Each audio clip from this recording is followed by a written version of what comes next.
हमर प्रिय देशवासी लोकनि नमस्कार। कोरोना वैश्विक महामारी के विरुद्ध लड़ैत आब हमरा लोकनि अनलॉक 2 में प्रवेश कर रहल छी आ हमरा लोकनि ओहि मौसम में सेहो प्रवेश कर रहल छी जतऽ सर्दी, खोखी, बुखार ई सब न जान की होइत अछि। ई मामला बढ़ि जाइत अछि। एहन में हमर अहाँ सब देशवासी लोकनि से प्रार्थना अछि जे एहना समय में अपन ध्यान राखू। संगी लोकनि, ई बात सत्य अछि जे यदि कोरोना से होबो वाला मृत्यु दर के देखी तऽ संसारक अनेक देशक तुलना में भारत संभरल स्थिति में अछि। समय पर कैल गेल लॉकडाउन आ अन्य निर्णय भारत में लाखों लोकक जिंदगी बचेलक अछि। मुदा हम इहो देख रहल छी जे जखन से देश में अनलॉक 1 भेल अछि, व्यक्तिगत आ सामाजिक व्यवहार में लापरवाही कने बढ़ैते चलि जा रहल अछि।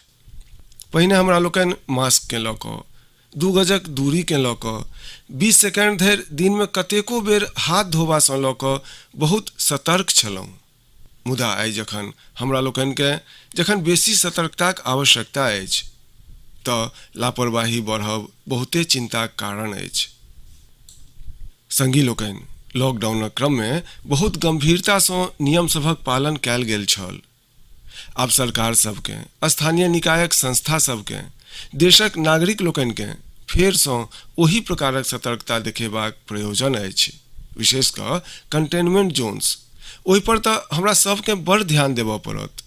जे केओ गोटे नियम सभक पालन नहीं कऽ रहल छथि, हमरा सबके हुनका टोकऽ पड़त, रोकऽ पड़त आ बुझाबऽ सेहो पड़त। अखन अहाँ समाचार में देखने हैब, एक देशक प्रधानमंत्री पर 13,000 टाकाक जुर्माना एहि लेल लागि गेल किया जे ओ सार्वजनिक स्थल पर बिनु मास्क पहिरने गेल छलाह। भारत में सेहो स्थानीय प्रशासन के एही चुस्ती सँ काज करबाक चाही। ई 130 करोड़ देशवासी लोकनिक जीवन रक्षा करबाक अभियान अछि। भारत में गामक प्रधान होथि वा देशक प्रधानमंत्री, क्यों नियम सँ ऊपर नहीं अछि। संगी लोकनि, लॉकडाउनक क्रम में देशक सर्वोच्च प्राथमिकता रहल जे एहन स्थिति नहीं आवे जे कोनो गरीबक घर में चूल्ही नहीं जरे। केंद्र सरकार होय, राज्य सरकार सब होय, सिविल सोसाइटी के लोक होथि, सब पूरा प्रयास कयलनि जे एतेक पैघ देश में हमरा सभक कोनो गरीब भाई बहिन भूखल नहीं सुतैथि। देश होय वा व्यक्ति, समय पर निर्णय लेबा सँ, संवेदनशीलता सँ निर्णय लेबा सँ कोनो संकटक मुकाबला करबाक शक्ति अनेक गुना बढ़ि जाइत अछि। तें लॉकडाउन होइते सरकार प्रधानमंत्री गरीब कल्याण योजना लऽ कऽ आयल। एहि योजनाक अंतर्गत गरीब लोकनि लेल 2.25 लाख करोड़ टाका के पैकेज देल गेल। संगी लोकनि, बीतल 3 मास में 20 करोड़ गरीब परिवारक जनधन खाता में सोझे 31,000 करोड़ टाका जमा करवायल गेल अछि। एहि क्रम में 9 करोड़ सँ बेसी कृषकक बैंक खाता में 18,000 करोड़ टाका जमा भेल अछि। एकरा संगहि गाम सब में श्रमिक लोकनि के रोजगार देबा लेल प्रधानमंत्री गरीब कल्याण रोजगार अभियान तेज गति सँ आरंभ कऽ देल गेल अछि। एहि पर सरकार 50,000 करोड़ टाका खर्च कऽ रहल अछि। मुदा संगी लोकनि, एकटा आरो पैघ बात अछि जे संसारों के चकित केलक अछि, आश्चर्य में डुबा देलक अछि। ओ ई जे कोरोना से लड़ैत भारत में 80 करोड़ सँ बेसी लोक के 3 मासक अन्न, माने परिवारक प्रत्येक सदस्य के 5 किलो गहूम वा चाउर निःशुल्क देल गेल। एकरा अतिरिक्त प्रति परिवार प्रत्येक मास 1 किलो दालियो निःशुल्क देल गेल। अर्थात एक प्रकार से देखी तो अमेरिका कुल जनसंख्या से 2.5 गुना बेसी लोग के, ब्रिटेनक जनसंख्या से 12 गुना बेसी लोग के आ यूरोपियन यूनियनक जनसंख्या से लगभग 2 से बेसी लोग के हमर सरकार निःशुल्क अन्न देलक अछि। संगी लोकनि, आइ हम एही से जुड़ल एकटा महत्वपूर्ण घोषणा करऽ जा रहल छी। संगी लोकनि, अपना सब ओतऽ बरखा ऋतु क्रम में आ ओकरा बाद मुख्य रूप से कृषि क्षेत्र में, एग्रीकल्चर सेक्टरे में बेसी काज होइत अछि। अन्य दोसर सेक्टर में कनि सुस्ती रहैत अछि।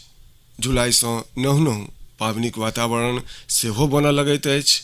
आब अहाँ देखू, एखन 5 जुलाई के गुरु पूर्णिमा अछि, फिर साउन आरंभ भऽ रहल अछि, फिर 15 अगस्त आयत, रक्षाबंधन आयत, कृष्णाष्टमी आयत, गणेश चतुर्थी आयत, ओणम होयत, आ आगू जाउ तऽ काटी बिहू अछि, नवरात्रि अछि, दुर्गा पूजा अछि, दशमी अछि, दियाबाती अछि, छठ माई के पूजन अछि। पावनिक ई समय प्रयोजनो बढ़बैत अछि, खर्च सेहो बढ़बैत अछि। एहि सब बात के ध्यान में रखैत ई निर्णय लेल गेल अछि जे प्रधानमंत्री गरीब कल्याण अन्न योजनाक विस्तार आब दियाबाती आ छठ धरि, माने नवंबर मासक अंत धरि कऽ देल जायत। माने 80 करोड़ लोग के निःशुल्क अन्न देवे वाला ई योजना आब जुलाई, अगस्त, सितंबर, अक्टूबर, नवंबर में सेहो लागू रहत। सरकार द्वारा एहि 5 मास लेल 80 करोड़ सँ बेसी गरीब भाई बहिन लोकनि के प्रत्येक मास परिवारक प्रत्येक सदस्य के 5 किलो गहूम वा 5 किलो चाउर निःशुल्क उपलब्ध कराओल जायत, आ संगहि प्रत्येक परिवार के प्रत्येक मास 1 किलो बूट सेहो निःशुल्क देल जायत।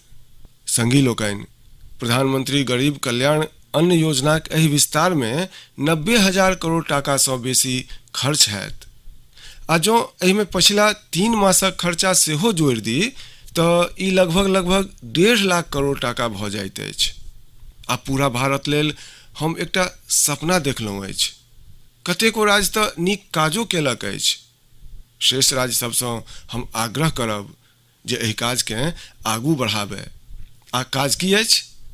आब पूरा भारत लेल एक राशन कार्डक व्यवस्था भऽ रहल अछि, अर्थात एक राष्ट्र एक राशन कार्ड, वन नेशन वन राशन कार्ड।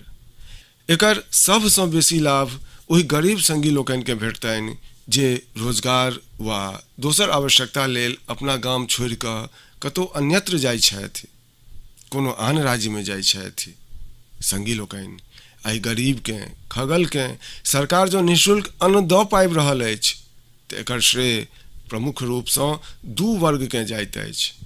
पहिल, हमर सभक देशक परिश्रमी कृषक, हमरा सभक अन्नदाता, आ दोसर हमरा लोकनिक देशक ईमानदार टैक्स पेयर। अहाँक परिश्रम, अहाँक समर्पण, जकरा कारणे देश ई सहयोग कऽ पाबि रहल अछि। अहाँ देशक अन्न भंडार भरलहुँ अछि, तें आइ गरीबक, श्रमिकक चूल्हि जरि रहल अछि। अहाँ ईमानदारी सँ टैक्स भरलहुँ अछि, अपन दायित्व निभालहुँ अछि, तें आइ देशक गरीब एते पैघ संकट सँ मुकाबिला कऽ पाबि रहल अछि। हम आइ प्रत्येक गरीबक संगहि देशक प्रत्येक कृषक, प्रत्येक टैक्स पेयर के हृदय सँ बहुत बहुत अभिनंदन करै छी, हुनका नमन करै छी। संगी लोकनि, आबऽ वाला समय में हमरा लोकनि अपन प्रयास सबके आरो तेज करब। हम सब गरीब, पीड़ित, शोषित, वंचित प्रत्येक के सशक्त करबा लेल निरंतर काज करब।